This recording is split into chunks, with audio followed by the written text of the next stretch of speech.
nous allons aujourd'hui répondre à des questions parce que de nombreuses personnes me questionnent sur Internet, sur le site, enfin de partout, sur le mail, et j'ai relu ce matin, enfin très tôt cette nuit, je relisais toutes les questions, et il y en avait tellement, je me suis dit, mais jamais je peux répondre à toutes ces questions, c'est impossible. Donc il y en a d'autres où ils peuvent trouver les réponses dans les cours, et puis d'autres où il n'y a pas de réponse qui est donnée. Donc, comme je ne sais pas écrire à tout le monde, j'ai décidé ce matin de faire, depuis maintenant plus d'un an, je n'ai plus fait la section réponse aux questions, donc ce matin ce sera réponse aux questions.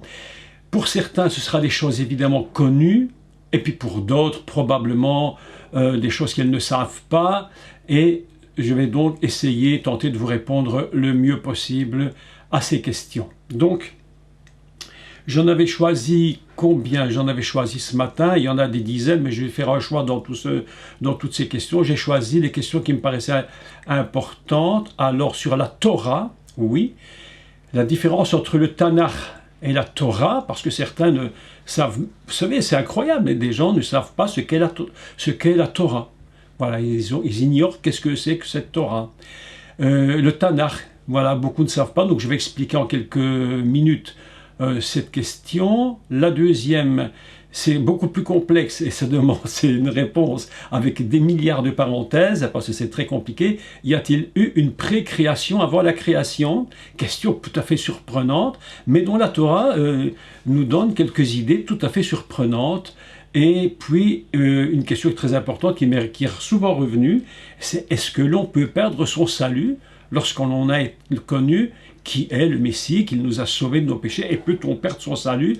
Donc voilà, je vais répondre à ces trois questions, et puis s'il y a d'autres choses à dire, eh bien on continuera sur ce thème. Donc, je voudrais, pour commencer, parler... Il y a aussi une autre question, oui, une autre question sur le noahisme, ce qu'on appelle les Bnei Noach et les Bnei Adam. Alors certains ont entendu parler des Bnei Noach, d'autres ont entendu parler des Bnei Adam, et qu'est-ce que tout cela peut avoir à faire avec nous? Donc si j'ai du temps, je répondrai aussi à cette question qui me paraît intéressante, surtout maintenant, c'est un mouvement qui existe et dont plusieurs communautés se sont attachées.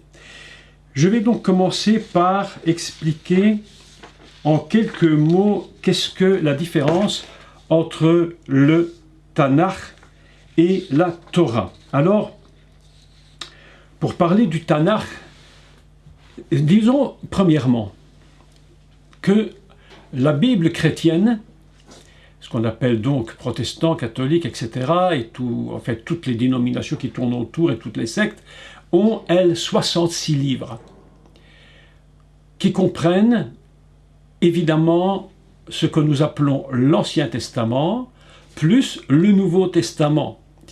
Mais il est évident que pour les Juifs, le Nouveau Testament n'a rien à voir à faire avec leur, entre guillemets, Bible à eux. Cette Bible, évidemment, parfois vous écoutez les rabbins qui parlent et ils utilisent également le mot Bible. Parce qu'il y a évidemment toute une culture qui est rentrée dans le judaïsme. Il y avait donc une conférence qui était donnée à Paris, je pense qu'il y a un peu plus d'une année, si je ne me trompe pas, qui s'appelait le judaïsme hellénisant. Qu'est-ce que c'est que ce judaïsme hellénisant? Eh bien, n'en déplaise à ceux qui disent que ceux qui parlent le grec se trompent complètement, parce que j'ai une amie qui est grecque, je peux vous assurer qu'elle est chrétienne, c'est pas parce qu'elle est grecque qu'elle est à côté de la question. Donc, hellénisant le grec, c'est-à-dire que la culture, avec la pensée grecque, parfois va venir s'introduire dans la pensée hébraïque. C'est ainsi que le mot Bible, qui n'est pas du tout un mot grec, mais n'est pas du tout un mot hébreu, va venir chez les Juifs, et lorsqu'ils parlent, ils citent simplement, ils disent dans la Bible, il est écrit. Mais en réalité, évidemment, il y a une différence entre la Bible et ce qu'on appelle le Tanakh, et la Bible qui fait 66 livres, le Tanakh, donc ce que nous appelons nous, l'Ancien Testament, d'accord, contient 24 livres, d'accord, il en contient 24. C'est très intéressant d'ailleurs 24 parce que vous vous souvenez très bien dans le cours sur les noces de Cana que le mot vase qui se dit kad donc le kaf et le dalet, c'est un mot qui vaut 24. C'est très intéressant parce que on comprend qu'il y a 6 vases de 24 et que 6, dont nous allons parler un peu plus tard, représentent la création de la dame. C'est comme si la dame avait, et je dis encore une grosse idiotie, et vous me pardonnez de cette idiotie, c'est pas comme si, c'est ainsi d'ailleurs, que la dame est créée le 6e jour et il est créé dans une totalité de la parole. Il n'est pas créé comme ça un jour, et puis subitement Dieu dit, ben tiens, si par hasard je leur donnais la parole. Et puis tout d'un coup, il dit, tiens, ben non, sur la montagne, appelons Moïse, et puis donnons-lui la loi, et puis c'est terminé. Non, c'est pas comme ça que ça fonctionne. Ce qui se passe dans tout le Tanakh, en réalité, c'est que Dieu va donner 24, la notion du 24 qui est toute la parole de Dieu, tout le Tanakh. Et nous allons expliquer le Tanakh lettre par lettre, représente donc, si vous voulez bien, la parole dans sa totalité. La dame est venue le 6e jour, et ainsi nous voyons que dans le Tanakh, l'Ancien Testament, la Bible juive, il y a donc 24 livres, et non pas avec le Nouveau Testament 66 comme chez nous. Pas que notre découpage soit un vilain découpage, mais c'est simplement une autre façon de découper les livres. Alors, je voudrais dire quelques mots, évidemment, pour la différence. Qu'est-ce que c'est que le Tanakh? Le Tanakh, c'est 3 mots hébreux. Ou plutôt, je vais l'expliquer autrement, pas 3 mots, mais 3 premières lettres. Les 3 premières lettres hébraïques, d'accord? Donc, des 3 grandes sections, écoutez bien, que représente l'Ancien Testament, donc le Tanakh. Et je m'explique. Dans le Tanakh, il y a donc 3 sections. La première, qui est la Torah, évidemment. Cette Torah contient 5 livres, ce que les rabbins appellent les 5 cinquièmes. Pourquoi les 5 cinquièmes? J'en avais déjà parlé dans d'autres cours, mais je réexplique cela pour ceux qui ne seraient pas au courant. Pourquoi 5 cinquièmes? Parce que la Torah, c'est un ensemble absolument, mais indivisible. Il n'est absolument pas question de dire, tiens, le 5e livre, il ne m'intéresse pas, ou le 4e, ou le 3e, et je ne lis que les 2, parce que c'est ça qui m'intéresse. Si vous retirez ne fût-ce qu'un livre de ces 5 livres, mais la parole de Dieu, j'allais dire, disparaîtrait. C'est comme si on l'avait fait disparaître.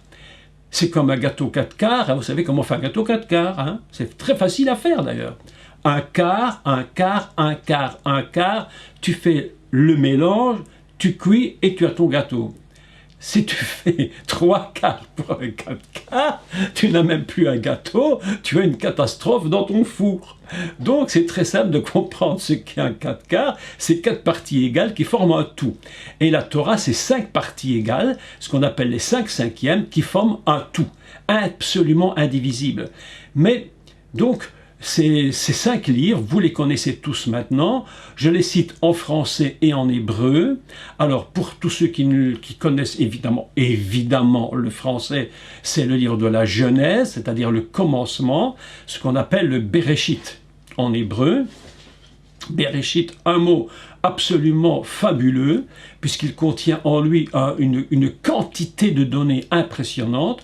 Donc premier livre Bereshit, deuxième que l'on appelle l'Exode, et en hébreu on appelle ça Shemot, c'est-à-dire les noms. Les noms.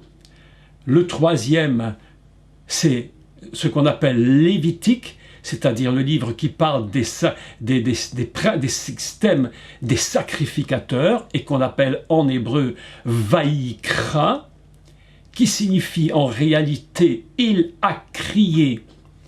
Il a crié. Vous vous souvenez que je vous avais expliqué que Dieu nous appelle, il ne murmure pas dans ton oreille, Dieu t'appelle et il crie pour t'appeler. Quelqu'un ne peut pas dire, j'ai pas entendu Dieu, Dieu crie. Dieu, mes amis, écoutez-moi, il n'a jamais autant crié qu'aujourd'hui. Si il crie, il crie.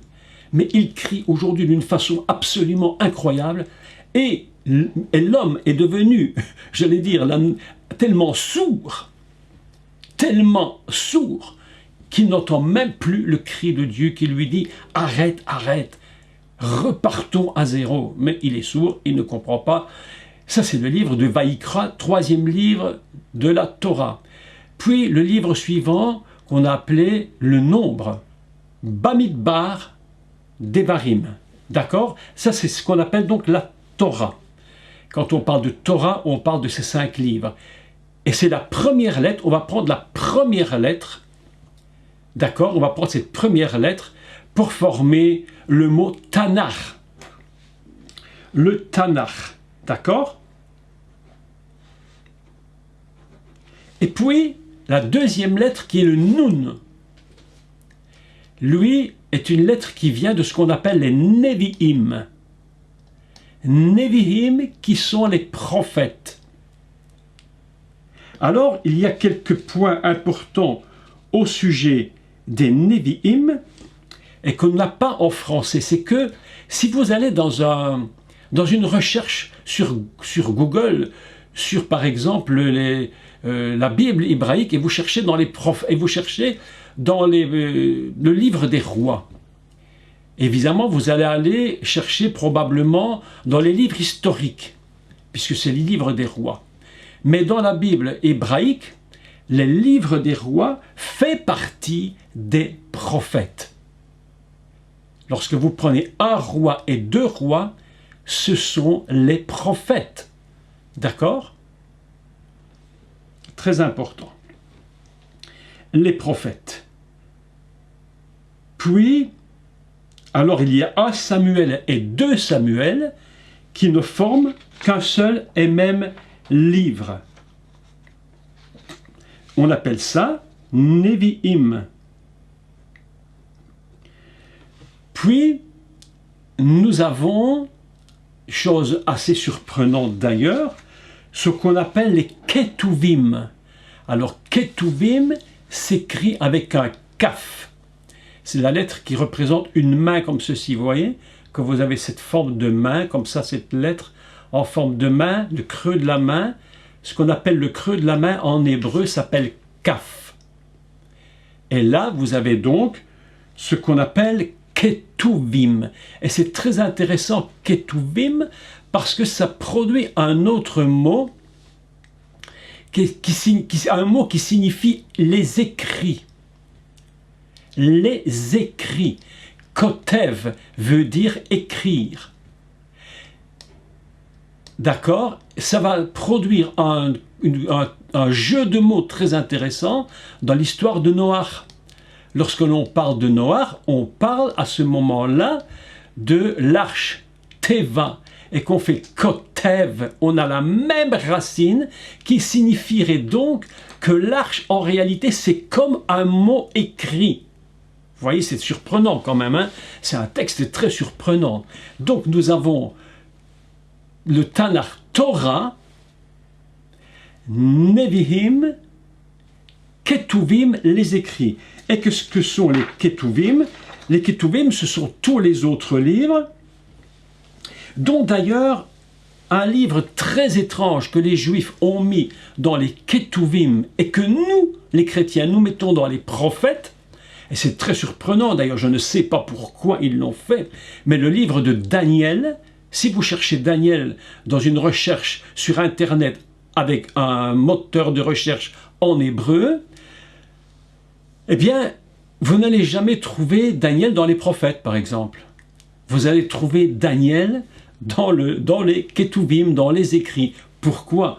Je n'en sais strictement rien, alors que l'autre jour, j'écoutais un rabbin qui enseignait, et puis il expliquait les prophéties de Daniel, puisque Daniel est quand même un prophète incroyable, c'est inimaginable, mais il est repris dans le Tanakh au niveau des écrits et non pas des prophètes. Donc, c'est pour simplement expliquer. Bon, il y aurait beaucoup à dire sur tout cela, évidemment. Le livre de Daniel est en partie écrit en hébreu, et en partie, il est écrit en araméen. Donc, si vous lisez, je crois que c'est à partir du chapitre 7, il faudrait revérifier, mais probablement, je crois que Daniel, c'est à partir du chapitre 7, je crois que le texte devient de l'araméen. je le vérifie. Oui, c'est ça, c'est ça, c'est ça. C'est à partir du chapitre 7, et je crois au verset 25. Le texte n'est plus en hébreu, et il est écrit en araméen jusque...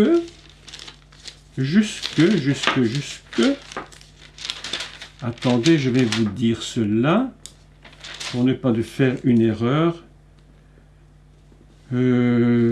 Chapitre, oui, se termine au 7, il se termine au 7, attendez, je recommence, pour ne pas vous dire une erreur. Non, alors je répète, je crois qu'il commence en araméen au chapitre, voilà, je recommence tout. Il commence en araméen au chapitre 2, verset 4. D'accord? Il commence au chapitre 2, verset 4 en araméen, et ça bascule de l'hébreu en araméen, et il se termine au chapitre donc 7 et au verset 28. Voilà exactement la définition de ce livre de Daniel. Mais il n'est pas repris dans les prophètes, mais il est repris dans les Ketuvim, les écrits. Donc la différence, pour répondre à la personne qui m'avait posé cette question tout simplement, qu'est-ce que le Tanakh et qu'est-ce que la Torah?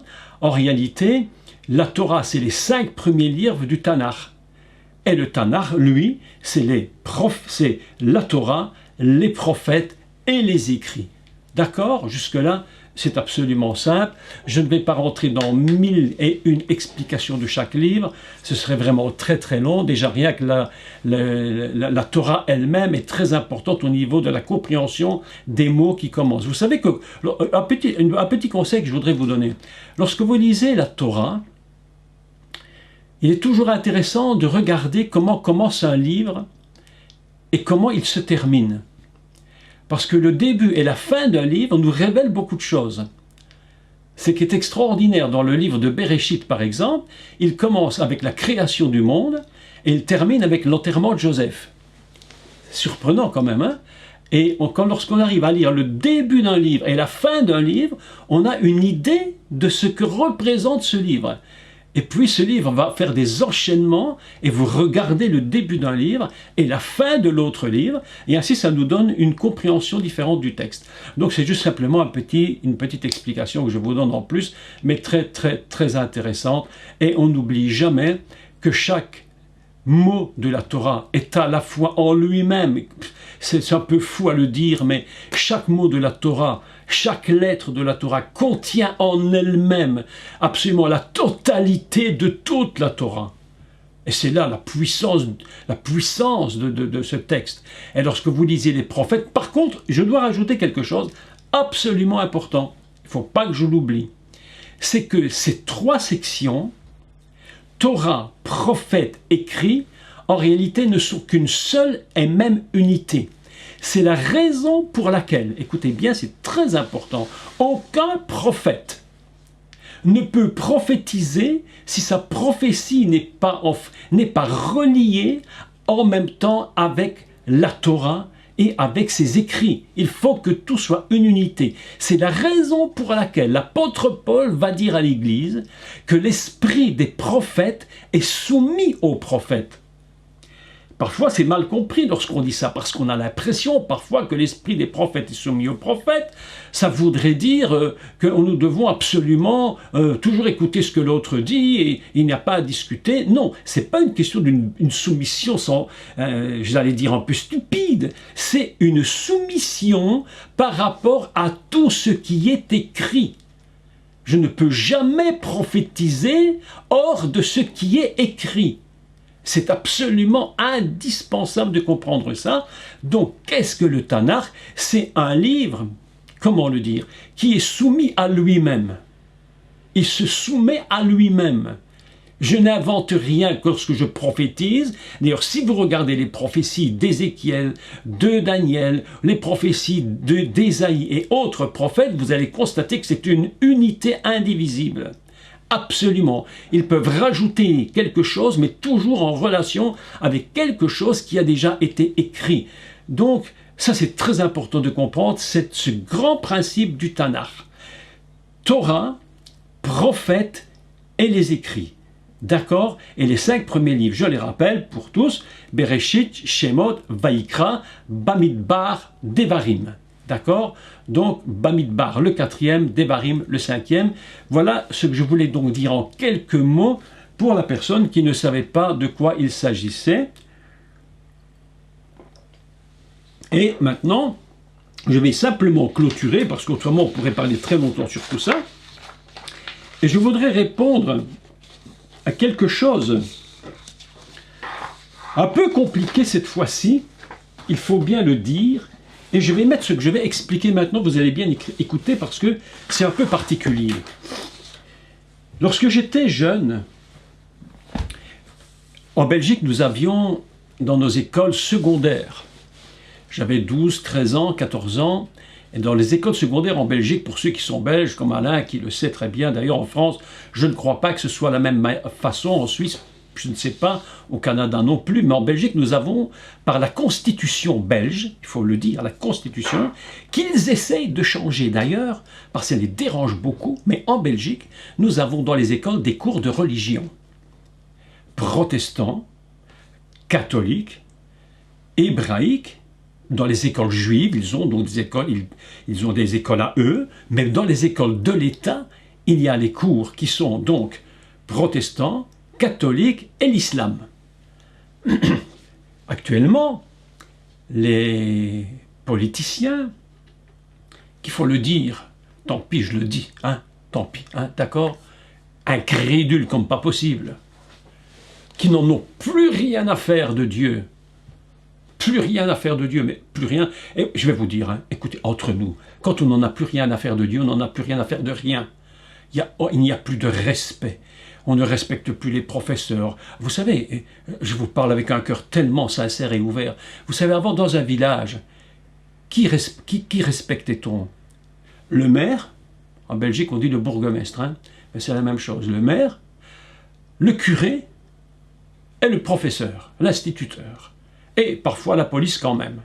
C'était les 4 grands piliers dont on avait le respect. Mais oui, je vous dis le respect. Quand tu voyais le policier, tu avais quand même la trouille. Aujourd'hui, on a l'impression que c'est les policiers qui ont la trouille des voleurs.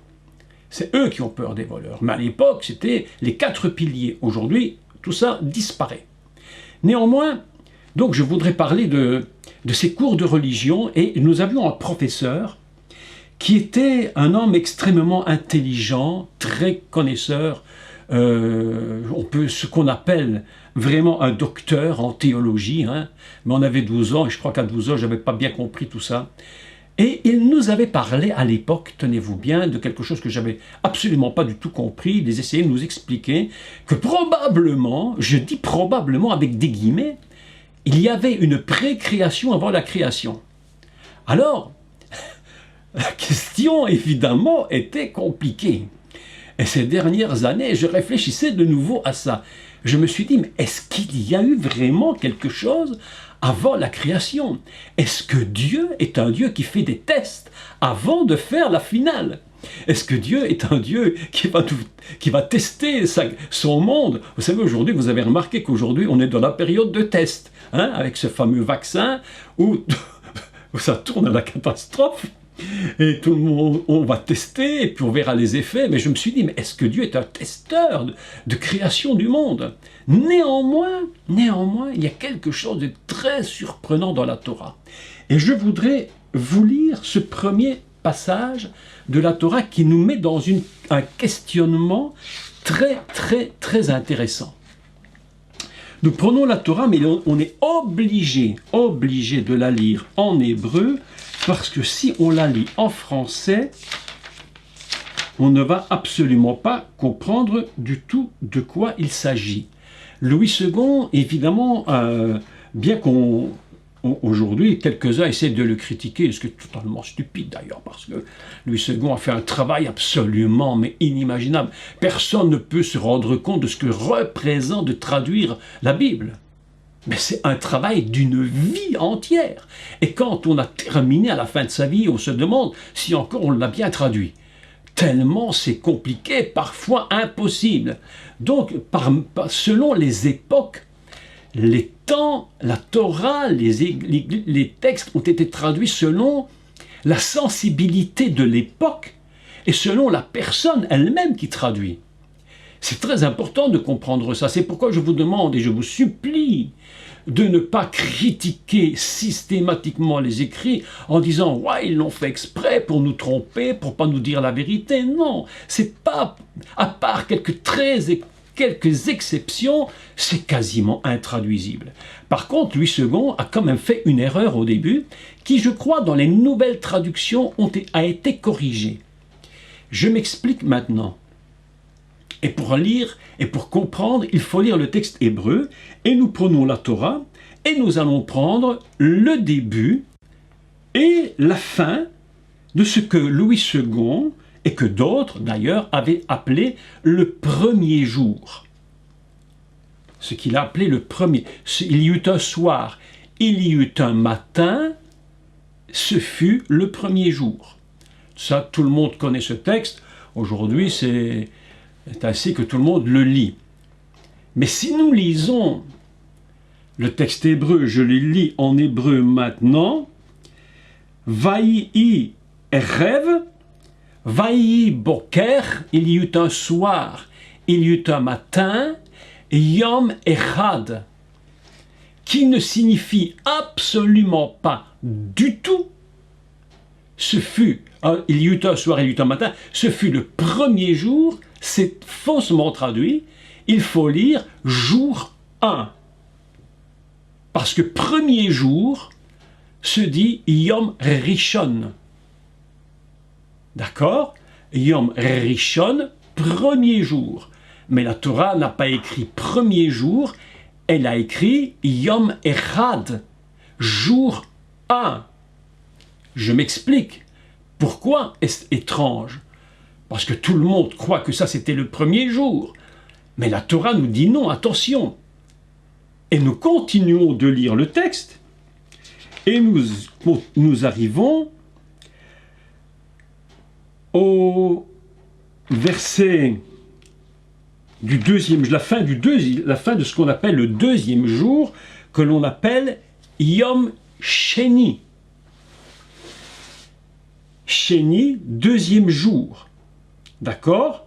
Alors, après, je vous donnerai la liste des jours. Par contre, une petite remarque intéressante.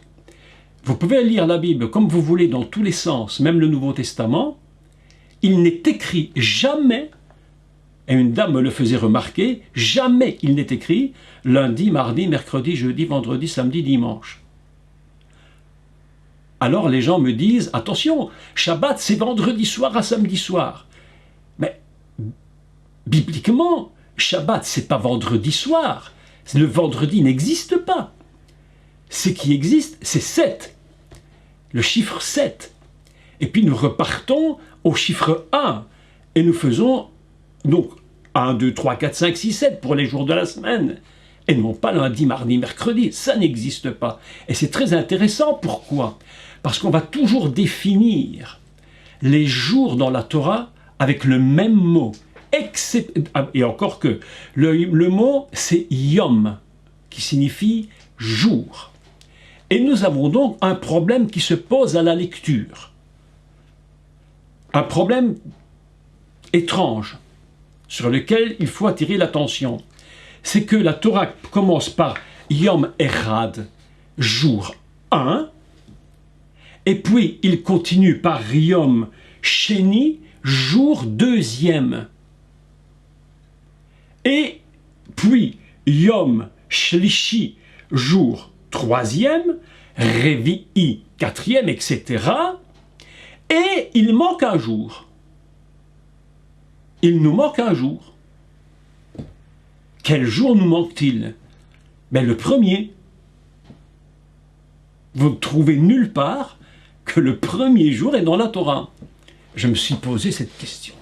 Alors là, c'est une réponse qui n'est pas la réponse finale de la finale de la finale, c'est la réponse suspendue, parce qu'elle est extrêmement compliquée. Y aurait-il eu un premier jour que Dieu ne nous aurait pas révélé? Où est le premier jour? Puisque ce qu'on appelle premier, c'est en réalité le jour 1, de l'unité qui englobe la totalité de toute la création, et encore même plus. Ce jour 1 englobe toute l'histoire de ce qu'on pourrait appeler de l'humanité jusqu'à maintenant. D'ailleurs, c'est tellement vrai que lorsque l'apôtre Jean commence son évangile, il dit « Au commencement était la parole et la lumière ». Vous connaissez ce texte. C'est-à-dire qu'il va lui utiliser bien plus tard que le début du commencement du monde, ce même texte, comme si ce texte était le présent. Autrement dit, dans le jour Érad, il contient la totalité de la création, mais il nous manque un jour. Et ce jour, c'est le jour premier. Où est-il passé? Voilà une question très compliquée. La dame ou la personne qui m'a écrit me demandait, mais est-ce qu'il y a eu une création avant? La réponse, très en suspens, serait peut-être que Dieu, dans ce jour premier, aurait créé quelque chose que nous ne pouvons aujourd'hui plus véritablement comprendre. On se pose beaucoup de questions sur la création du monde. Par exemple, il y a ce qu'on appelle donc le mouvement créationniste. Vous avez tous entendu parler du mouvement créationniste qui prétendent que le monde aurait été créé en 6 jours. Les plus déterminés dans ce créationnisme vont nous dire non, non, non, non, la Bible dit 6 jours, donc c'est 6 jours de 24 heures. Ah, bon. D'autres, un peu plus érudits, nous diront oui, mais il est écrit qu'un jour est comme 1000 ans. Ah, oui. Et que 1000 ans est comme un jour. Donc, un jour, 1000 ans. Donc, la Terre est créée en 6000 ans. D'accord? Ou 7000, selon qu'on considère le premier comme premier, bref. Donc, le monde a été créé en 7000 ans. Et voilà que la question qui se pose maintenant est très différente. L'explication que je voudrais donner est un peu différente, selon la création du monde. Aujourd'hui, nous sommes arrivés à un point où la technologie arrive à concentrer, à enfermer dans une toute petite puce qui mesure quelques centimètres. Je vais prendre ça ici.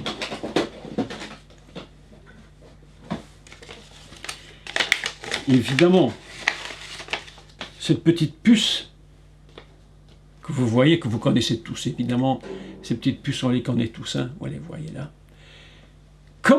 Si vous disiez à votre arrière-arrière-grand-mère ou grand-père que dans cette petite puce se trouvent des heures et des heures d'images, de films et de musique, mes amis, mais ils vont vous dire, mais tu me racontes quoi?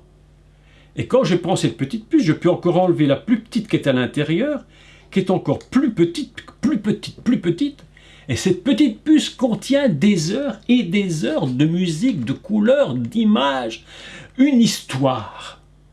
Et si nous, les humains, nous sommes capables de réduire des heures et des heures dans un minuscule petit morceau de ce plastique, Dieu n'est-il pas capable de concentrer toute sa création qui peut être des millions d'années? Où est le problème? Il n'y a aucun problème. Dieu est capable de réduire et de mettre en un instant toute cette immense histoire de la création. Ainsi, le créationnisme en soi est intéressant dans la mesure où il nous fait bien comprendre que l'homme ne vient pas du singe, mais qu'il est bien une créature à part, et qu'il n'est pas venu de l'animal, mais que Dieu l'a créé vraiment à part. Là, le créationnisme, je dis d'accord, mais maintenant, pour le reste, je me dis, mais même si le monde avait été créé en 6 millièmes de seconde, mais où est le problème? Puisque Dieu est capable de réduire ces millions d'années en un petit instant, et que ce petit instant, si nous le décodons, Il va élargir et nous faire comprendre que Dieu existe et que la création est produite sur un laps de temps extrêmement long. Vous savez, on peut croire ce qu'on veut, hein? Chacun a son opinion. Je vous donne seulement mon avis. Je peux croire que le monde est créé en 6 jours, d'accord. Tu peux le croire, ça ne me dérange en aucun cas. Mais je suis persuadé que Dieu a mis dans la Torah ces 6 jours, ces 7 jours de création, concentrés pour nous expliquer comment était conçu ce monde. En réalité, lorsque tu vas dans une caverne ou dans une grotte et tu vois dans cette grotte un stalactite qui monte sur 10 mètres. Il y a quelques vacances, j'étais parti avec ma femme et un peu de la famille dans une grotte, et puis nous avions visité, puis on voit un stalactite, mais incroyable. Le guide nous dit, mais voyez, pour faire cela, une goutte à la fois qui tombe tous les secondes ou tous les 2 secondes, et elle dépose un tout petit peu de calcaire, et pour construire ce stalactite, ce stalagmite, il a fallu autant de millions d'années. Moi je dis oui, mais où est le problème? Mais où est le problème? Nulle part. Bien sûr qu'il faut du temps, mais Dieu peut réduire tout ça pour que nous comprenions, et c'est pourquoi mes amis, je crois, mais sincèrement, que la Torah est un livre de code, un livre complètement codé. Et vous avez remarqué que depuis que nous faisons des études de Torah et de la Bible, nous sommes obligés de décoder le système.